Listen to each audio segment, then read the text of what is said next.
जय हिंद दोस्तों, कैसे हैं आप लोग। आई होप आप लोग अच्छे होंगे। तो बिना देरी के फटाफट से आज का वीडियो स्टार्ट करते हैं। खिलजी वंश के बाद दिल्ली में तुगलक वंश का शासन स्थापित हो गया। तुगलक वंश के शासक ने दिल्ली सल्तनत का विस्तार सुदूर दक्षिण तक कर दिया। इस वंश के शासकों ने राज्य के विस्तार के साथ साथ प्रजाहित के कार्यों जैसे सड़क, पुल, नहर, चिकित्सालय आदि के निर्माण पर भी विशेष ध्यान दिया।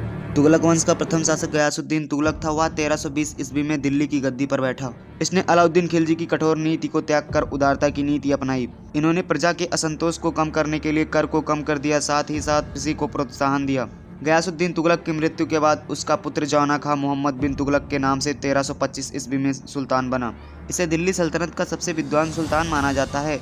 इसके शासनकाल में मोरक्को का यात्री इब्न बतूता भारत आया।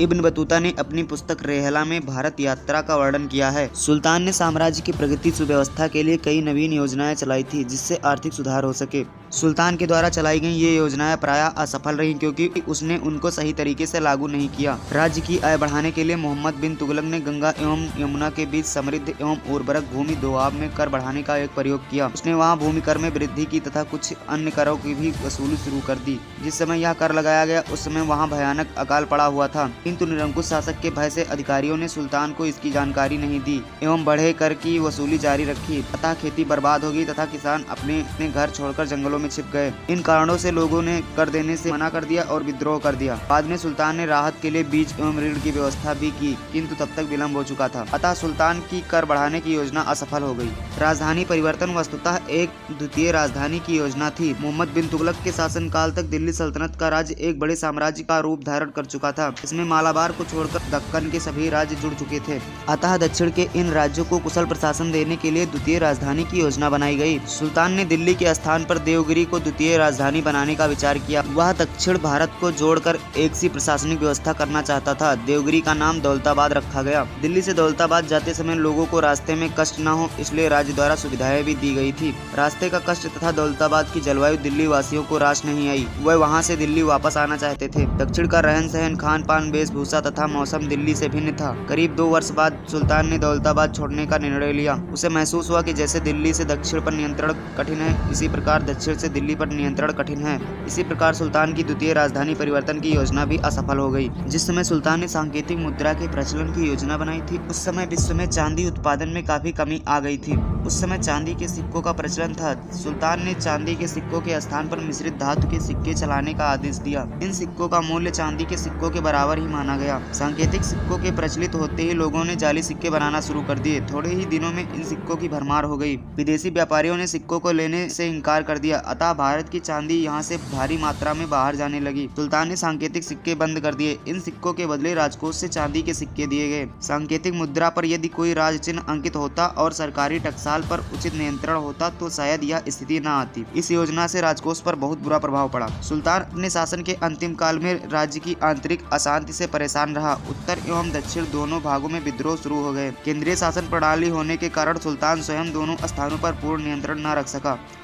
दक्षिण में 2 नए राज्यों विजयनगर तथा बहमनी राज्य का उदय हुआ। पूर्व में बंगाल स्वतंत्र हो गया। सुल्तान ने अपने शासन के अंतिम 16 वर्षों तक विद्रोहों को शांत करने में एक तरफ से दूसरी तरफ भागता रहा। सिंध में विद्रोहों के समय मोहम्मद बिन तुगलक बीमार पड़ गया और 1351 ईस्वी में उसकी मृत्यु हो गई। इसी प्रकार अंग्रेजों ने भी दिल्ली के साथ शिमला को अपनी द्वितीय राजधानी के रूप में विकसित किया था। होली के बाद दिल्ली की भीषण गर्मी से बचने के लिए वह शिमला चले जाते थे और वहीं से प्रशासन की देखरेख करते थे। कहा जाता है कि गयासुद्दीन तुगलक दिल्ली सल्तनत का सबसे विद्वान शासक था, लेकिन शासन के मामले में सबसे बेवकूफ शासक भी था। 1391 ईस्वी में मोहम्मद बिन तुगलक की मृत्यु के बाद उसका चचेरा भाई फिरोज शाह तुगलक दिल्ली का सुल्तान बना। मोहम्मद बिन तुगलक के शासन काल के अंतिम काल में साम्राज्य के विभिन्न भागों में बार बार विद्रोह हो रहे थे।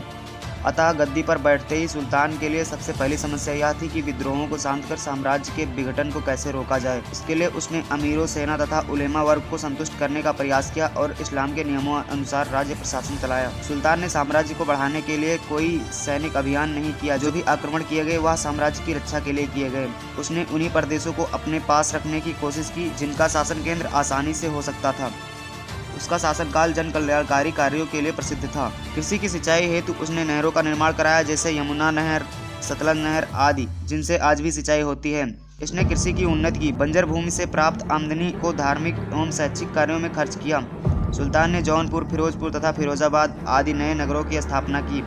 उसने प्रजा के लिए सरायों, जलाशयों, अस्पतालों, बगीचों तथा पुलों का निर्माण करवाया और उनकी मरम्मत करवाई। दीवाने खैरात विभाग की स्थापना की, जिससे विधवाओं, अनाथों और लड़कियों के विवाह के लिए आर्थिक सहायता दी जाती थी। सरकारी खर्च पर योग्य वैद्यों द्वारा औषधियाँ एवं भोजन दिए जाने की व्यवस्था की। बेरोजगार लोगों को नौकरी देने के लिए उसने सर्वप्रथम एक रोजगार कार्यालय स्थापित किया। पूर्ववर्ती शासकों द्वारा दी जाने वाली कठोर यातनाओं को बंद किया।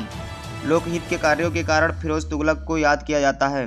फिरोज शाह तुगलक ने अशोक के 2 स्तंभों को क्रमशः टोपरा, जिला अंबाला, हरियाणा तथा मेरठ से दिल्ली मंगवाया और उसमें एक को अपने राजमहल के परिसर में तथा दूसरे को फिरोजाबाद मस्जिद के समीप लगवाया। फिरोज शाह कोटला में स्थित अशोक स्तंभ की ब्राह्मी लिपि को सर्वप्रथम जेम्स प्रिंसेप ने पढ़ा था। फिरोज शाह तुगलक ने स्वयं अपनी आत्मकथा फुतुहात ए फिरोज शाही की रचना की। तो दोस्तों, उम्मीद करते हैं आपको आज की वीडियो जरूर पसंद आई होगी। तो प्लीज वीडियो को लाइक एंड चैनल पर नए हैं तो प्लीज चैनल को सब्सक्राइब जरूर करें। मिलते हैं नेक्स्ट पार्ट में, तब तक के लिए जय हिंद।